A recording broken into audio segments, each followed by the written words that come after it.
দেখুন, যদি আপনার কোনো বিশেষ মনস্কামনা থেকে থাকে, তা বিবাহের মনস্কামনা হতে পারে, কর্মজীবনের মনস্কামনা হতে পারে, আয়ুর ক্ষেত্রে মনস্কামনা হতে পারে, স্বাস্থ্য সম্বন্ধীয় মনস্কামনা হতে পারে, বা কোনো বিশেষ মনস্কামনা রয়েছে, সেই মনস্কামনা আপনি পূর্ণ করতে চাইছেন। কিন্তু বিভিন্ন ধরনের বাধা আসছে, বিভিন্ন ধরনের বাধার সম্মুখীন হচ্ছেন, বিঘ্ন আসছে। এমন ক্ষেত্রে আপনারা শ্রাবণ মাসে কি করবেন? দেখুন, শ্রাবণ মাসে যত দিন সম্ভব, যদি প্রতিদিন হয় প্রতিদিন অত্যন্ত বিশেষ লাভকারী হবে। অর্থাৎ যতদিন করতে পারবেন করে যাবেন। কি করবেন? প্রত্যেক দিন, শ্রাবণ মাসে প্রত্যেক দিন সন্ধ্যাকালে যে কোনো শিব মন্দিরে চলে যান এবং একটি ঘিয়ের প্রদীপ প্রজ্বলন করুন।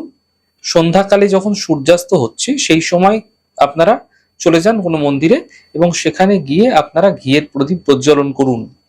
যদি সম্ভব না হয় তাহলেও লেট ইভিনিং এও আপনারা কিন্তু শিব মন্দিরে একটি ঘিয়ের প্রদীপ জ্বালাতে পারেন এবং এরপরে ভগবান শিবের কাছে আপনার মনস্কামনা যেন পূর্ণ হয় তার প্রার্থনা করবেন। শ্রাবণে আপনি যতদিন সম্ভব শিব মন্দিরে গিয়ে ঘিয়ের প্রদীপ প্রজ্বলন করুন এবং প্রার্থনা করুন। এতে আপনার মনস্কামনা পূর্ণ হতে যে বাধা আসছিল, বিঘ্ন আসছিল, তা দূর হতে দেখতে পাবেন।